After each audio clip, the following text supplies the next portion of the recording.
बिस्मिल्लाहिर्रहमानिर्रहीम। नाज़रीन अस्सलाम वालेकुम, मैं हूँ इमरान वसीम।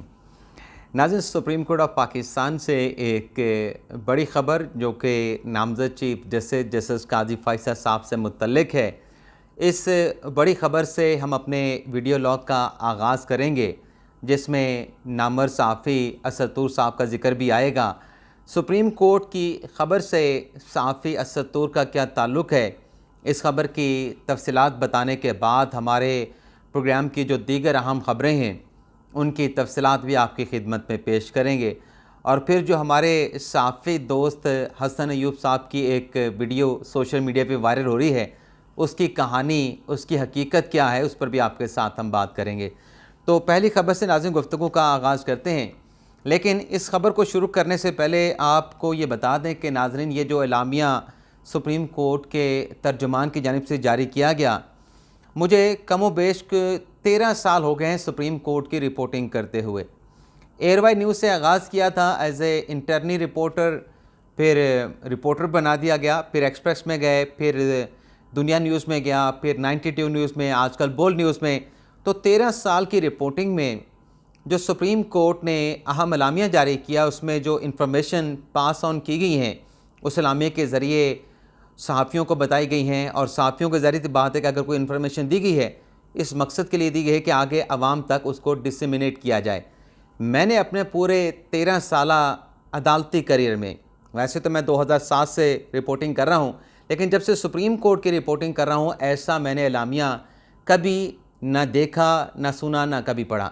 अब इस एलामिया में नाज़रीन क्या था?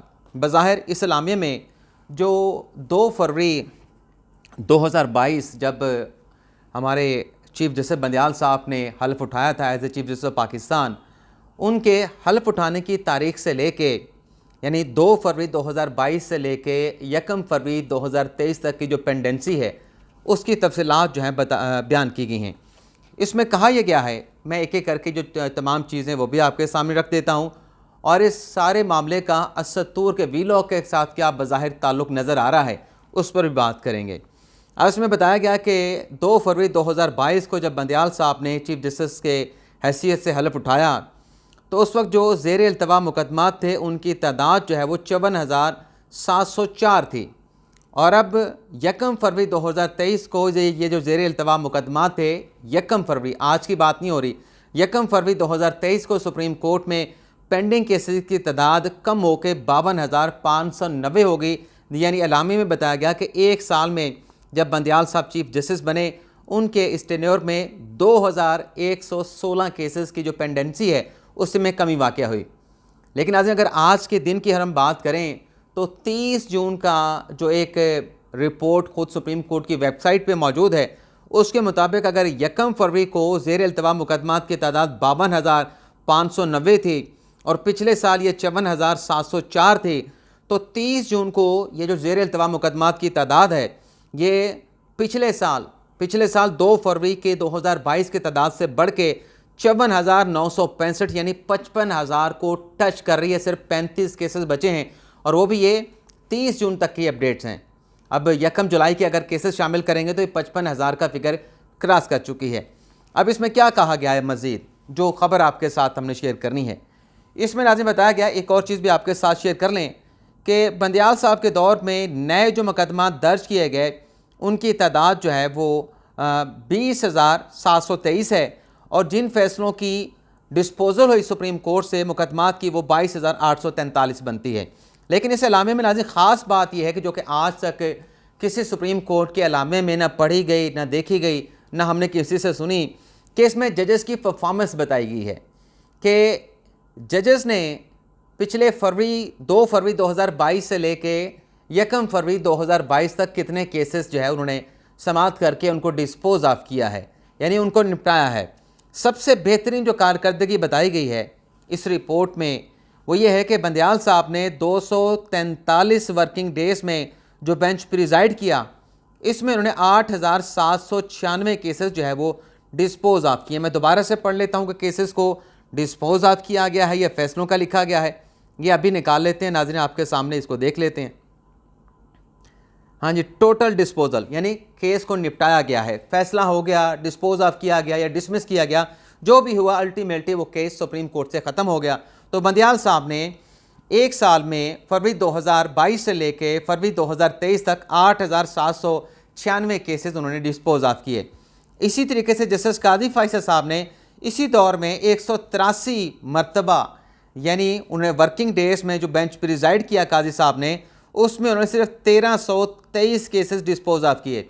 अब बंदियाल साहब 8,796, अपना काजी साहब के 1323, ये कितना फ़र्क बनता है? यानी तकरीबन कोई 7400 केसेस ज़्यादा डिस्पोजल है जैसे बंदियाल साहब की।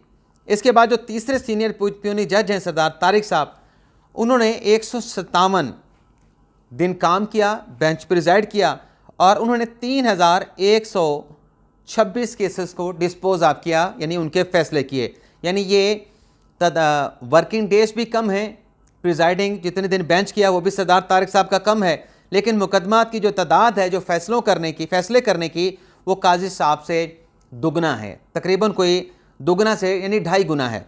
इसी तरीके से जस्टिस इजाज़ुल हसन साहब के बारे में बताया गया कि उन्होंने 236 दिन जो है वो बेंच प्रिजाइड किया। इजाज़ुल हसन साहब चौथे जज हैं सुप्रीम कोर्ट के सीनियर, इन्होंने 4,664 केसेस की डिस्पोजल की है, फैसला किया है, दरख्वास्तें एक्सेप्ट की हैं, दरख्वास्तें मुस्तरद की हैं, दरख्वास्तें निपटाई हैं।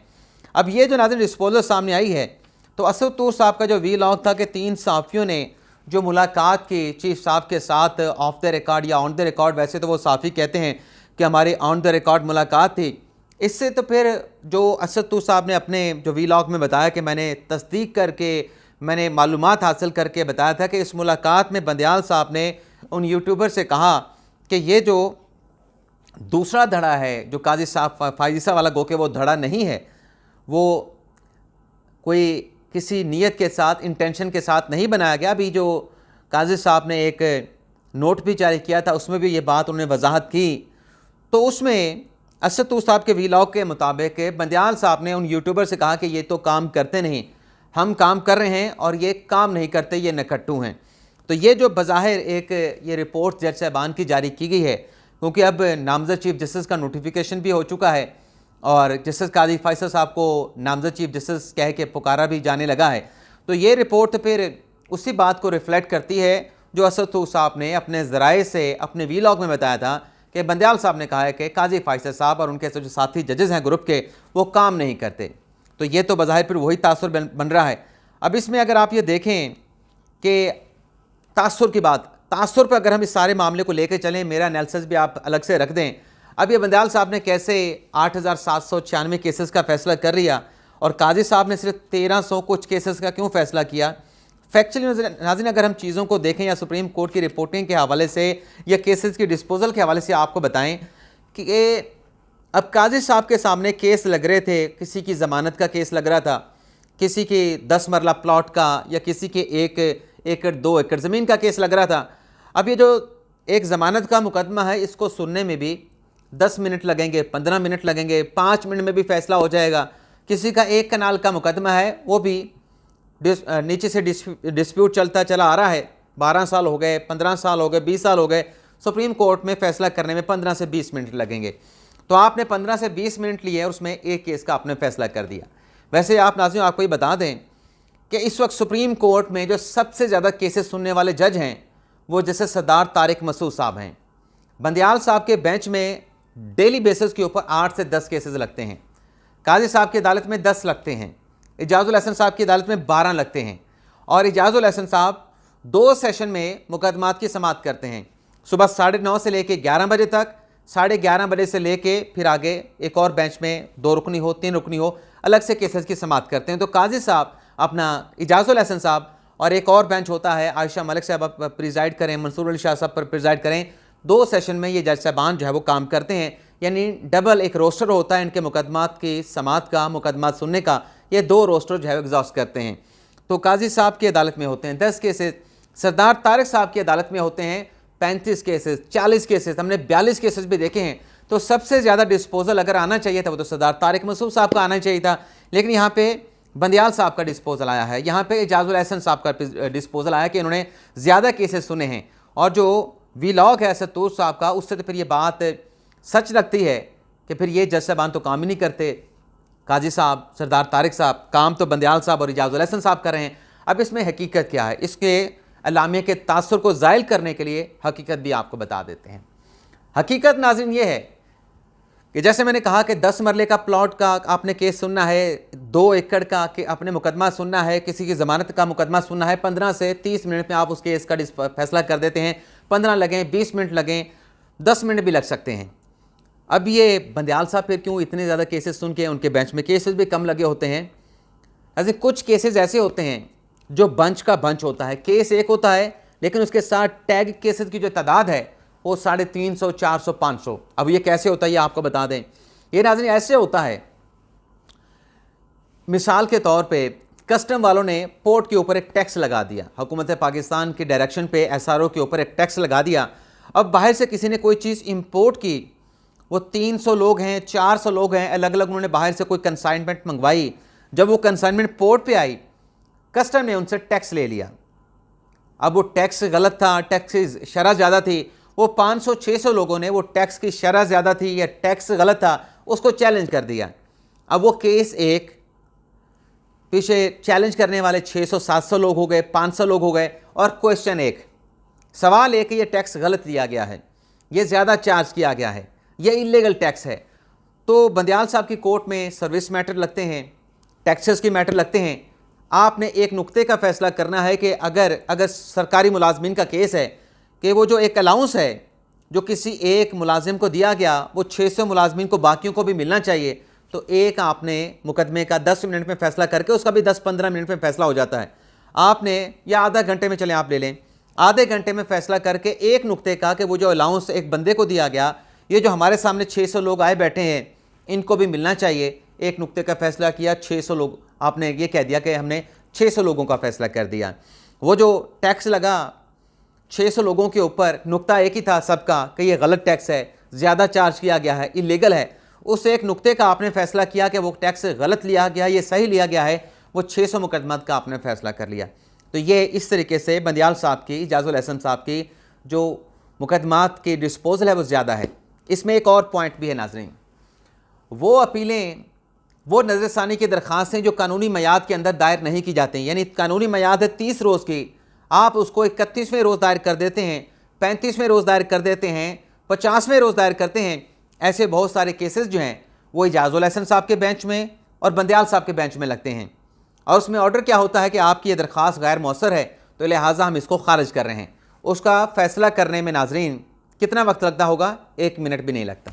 तो ये जो डिस्पोजल ज़्यादा है इजाज़ुल एहसन साहब का और बंदयाल साहब का, उसकी वजह यह है कि बंच वाले केसेस, नुक्ता एक, सवाल एक, लेकिन 600, 500, 350, 800 मुकदमा नीचे टैग होते हैं, एक ही ऑर्डर के साथ तमाम केसेस का फैसला हो जाता है। लेकिन इस रिपोर्ट के अंदर अगर ऐसा इलामिया जारी करना था तो फिर ये भी बताया जाता कि बेंच वन जो था उसने कितने केसेस के फ़ैसले किए और कितने केसेस के फ़ैसले बेंच वन में जो जज साहबान बैठे थे, 3 रुकनी था, 2 रुकनी था, तो किस किस जज ने कितने फ़ैसले तहरीर किए। काजी फैसल साहब के बेंच में कितने जजेस बैठे थे, किस किस जज ने उन मुकदमात का फ़ैसला तो किया लेकिन फ़ैसला तहरीर किसने किया। असल बात होती है फ़ैसला तहरीर करना। तो 3 रुकनी बेंच है, तो 3 रुकनी बेंच में से 1 हफ्ता वो बेंच बैठा या 1 महीना बैठा, तो उन 3 जजेस ने 1 माह के अंदर जो फ़ैसले सादिर फरमाए उनमें किस जज ने सबसे ज़्यादा फ़ैसले तहरीर किए, ये भी नोट करने की बात होती, काश वो भी इसमें बता दी जाती। और साथ में ये भी लिखा जाता कि कितने केसेस किस जज के पास उनके फ़ैसले लिखने पेंडिंग पड़े हैं। तो ये चीज़ें इसमें ब्लैंक है, ये किस चीज़ें इसमें मौजूद नहीं थी, लेकिन ये अपनी नोयत का मुनफरिद जो है वो एलामिया हमने देखा है। अब आ जाते नाज़रीन एक और ख़बर भी आपके साथ शेयर कर लें। वो ख़बर नाज़रीन ये है जो हसन अय्यूब साहब वाली ख़बर है। ये पहले आपको वीडियो क्लिप नाज़रीन दिखा देते हैं, ये आप सुने। ये जो घड़ी है जिस बंदे ने खरीदी है, मैंने उससे बात हुई थी मेरी, और उनका नाम मोहम्मद शफीक है। जो शफीक साहब ने मुझे बताया है कि मैंने ये 5 करोड़ 10 लाख रुपए में इमरान खान साहब से परचेज की है। बकौल शफीक साहब के कि उन्होंने 1 करोड़ रुपए मार्कअप रखकर 5 करोड़ 10 लाख रुपए की घड़ी परचेज की इमरान खान साहब से, और बकौल उनके के बीच में कोई और आदमी था। ये हसन अय्यूब का स्टेटमेंट है 16 नवंबर 2022 का। अब अगला स्टेटमेंट इनका है 12 जुलाई 2023 का, वो भी सुन लें। किस जरिए उन्होंने परचेज की है। मैं शफीक को अभी भी मिलकर आया हूँ दुबई से, 1.5 महीना पहले मेरी उनसे मुलाकात हुई है। शफीक साहब कहते हैं कि घड़ी मैंने ली नहीं, खान साहब कहते हैं कि घड़ी शफीक ने ली है। ये जो घड़ी है जिस बंदे ने खरीदी है, मैंने उससे बात हुई थी मेरी, और उनका नाम मोहम्मद शफीक है। मैं शफीक को अभी भी मिलकर आया हूँ दुबई से, 1.5 महीना पहले मेरी उनसे मुलाकात हुई है। शफीक साहब कहते हैं कि घड़ी मैंने ली नहीं, खान साहब कहते हैं कि घड़ी शफीक ने ली है। जो शफीक साहब ने मुझे बताया, अभी आप हसन अय्यूब साहब हैं, ये दो मुख्तलिफ बातें कर रहे हैं। सुनने को ऐसे लगता है कि दो मुख्तलिफ बातें कर रहे हैं, हालांकि वो दो मुख्तलिफ नहीं, एक ही बात कर रहे हैं। दोनों टॉक्स के अंदर अगर आप सुनेंगे तो वो कह रहे हैं पहले कि शफीक साहब ने कहा कि मैंने घड़ी ख़रीदी है, दूसरी में कह रहे हैं कि शफीक साहब कह रहे हैं कि मैंने घड़ी नहीं खरीदी। अब ये दो अलग अलग चीज़ें लगती हैं कि अलग अलग चीज़ें हैं, ये नाज़रीन दो अलग अलग चीज़ें हैं, लेकिन हसन अय्यूब की बात दोनों में एक है। हसन अय्यूब दोनों में खबर नहीं दे रहा, उस शफीक साहब का स्टेटमेंट आपको बता रहा है। अब ये तो ऑडिट करके वीडियो सोशल मीडिया पे वायरल की गई है, नहीं मालूम कि इससे पहले हसन अय्यूब क्या कह रहे थे, पहले क्लिप के आखिर में क्या कह रहे थे, दूसरे क्लिप के शुरू में क्या कह रहे थे, दूसरे क्लिप के आखिर में कह रहे थे। लेकिन नाज़रीन मामला यह है कि दोनों क्लिप्स में हसन अय्यूब यही कह रहे हैं कि बकौल शफीक साहब, पहले वो कह रहे हैं पहले क्लिप में बकौल शफीक साहब के उन्होंने घड़ी खरीदी है, दूसरे में कह रहे हैं कि मेरी उनसे मुलाकात हुई है, दुबई से वापस आए हैं, वो ये कह रहे हैं कि मैंने घड़ी नहीं खरीदी। दोनों मरतबा हसन अय्यूब साहब मोहतात होकर एक ही बात कर रहे हैं कि ये शफीक साहब का वर्शन है जो मैं आपको बता रहा हूँ, मेरी खबर नहीं है।